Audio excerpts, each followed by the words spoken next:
Welcome to A Modern BSA, a look at the past, present, and future of equality in scouting.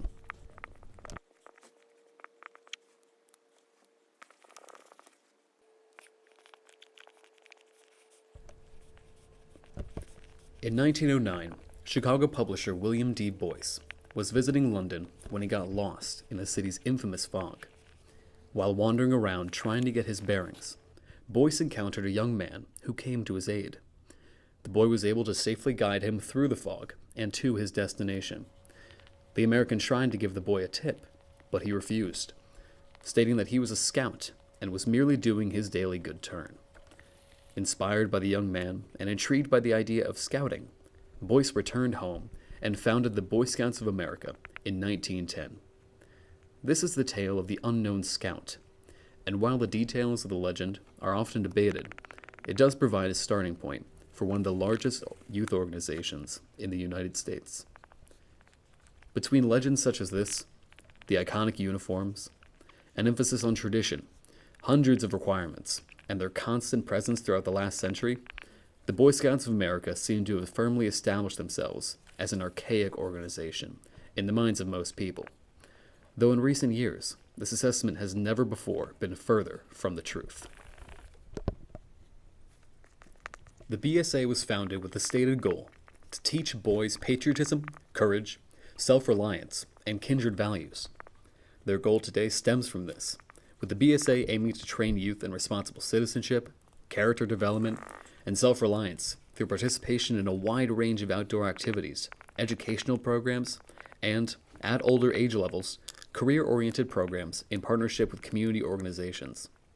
However, while much of the organization has stayed true to its roots, there are parts that haven't, namely the B of the BSA, which has strayed a fair bit from the stereotypical image of the handsome, strapping, all-American youth here to shine as a beacon of the virtues of the early 20th century that often comes to mind when people think of scouting. Let's take a look and see just how far the Boy Scouts of America have really come. There is an event that one can point to as the beginning of the modern shift in ideas as to who can participate in the Boy Scouts, and even what it means to be a Boy Scout.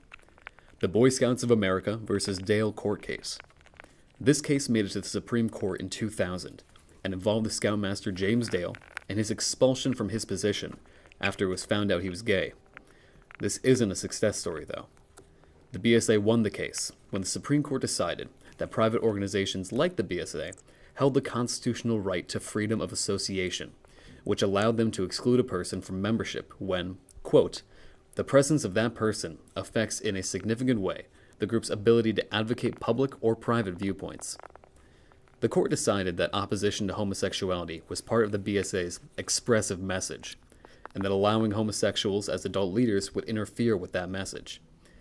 It is important to understand this case, as the precedent it set allowed the BSA to continue excluding gay individuals and other types of people for more than a decade afterwards.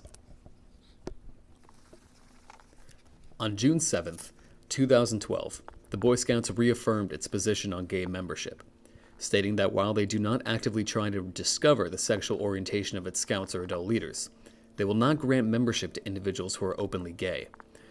Though it is also during this time that many individuals within the BSA were working to dismantle this stance. On May 23, 2013, after years of debate and controversy, the 1,400 voting members of the National Council of the Boy Scouts of America voted to finally lift the ban on gay scouts. From January 2014 on, openly gay scouts would be allowed to join, though this did not yet extend to adult leaders.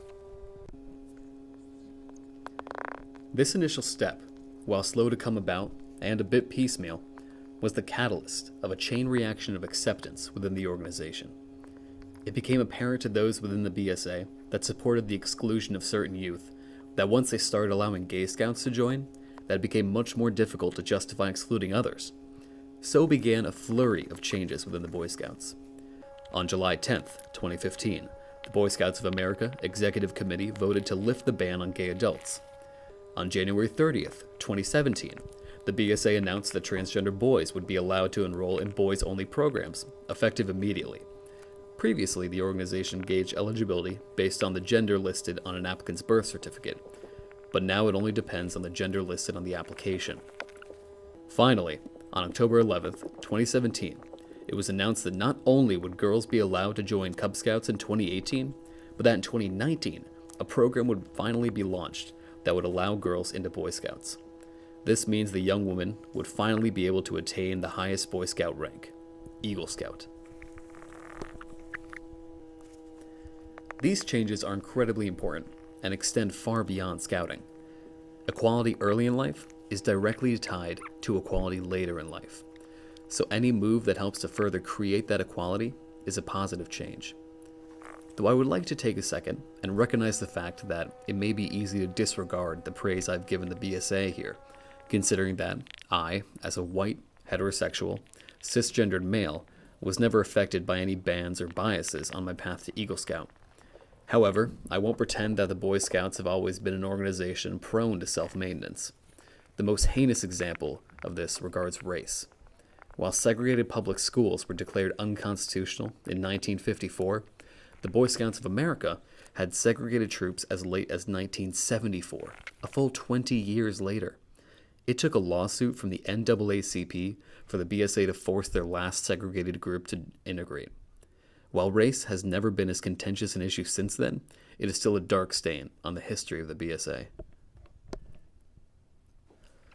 As for more modern times, there is still a group of people who are barred from entering the Boy Scouts at all: atheists. The BSA's official position is that atheists and agnostics cannot participate as scouts or as adult scout leaders in traditional scouting programs. Reverence is one of the 12 tenets of the Boy Scout law, and while this definition has been extended to cover Buddhism, Judaism, Islam, Hinduism, Sikhism, Zoroastrianism, several Native American religions, 28 varieties of Christianity, and many other faiths, it technically means that atheists cannot be scouts. To further ingrain this bias into the roots of scouting, Robert Baden-Powell, the founder of the original Boy Scouts in the UK, wrote in his first scouting handbook that no man is much good unless he believes in God and obeys his laws. In conclusion, I think it is fair to say that the Boy Scouts of America still has a ways to go until it can truly claim to be an organization governed by equality. However, looking at this timeline, I think it is safe to say that the BSA is far from a totally rigid organization. In less than a decade, they drastically expanded the definition of what a Boy Scout can be, far more than anyone was expecting given their history. They responded to external and internal pressure, and instead of clinging to outdated beliefs and wasting away in the modern age, they adapted.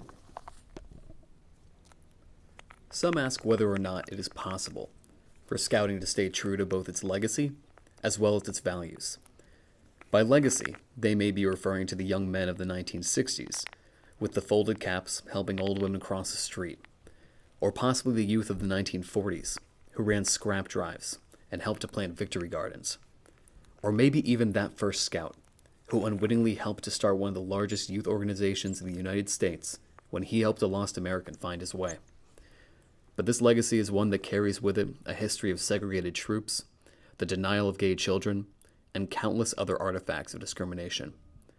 To honor scouting's true legacy is to honor its values, because they are one and the same, as laid out in the Scout Law: to be trustworthy, loyal, helpful, friendly, courteous, kind, obedient, cheerful, thrifty, brave, clean, and reverent to whatever your worldview may be.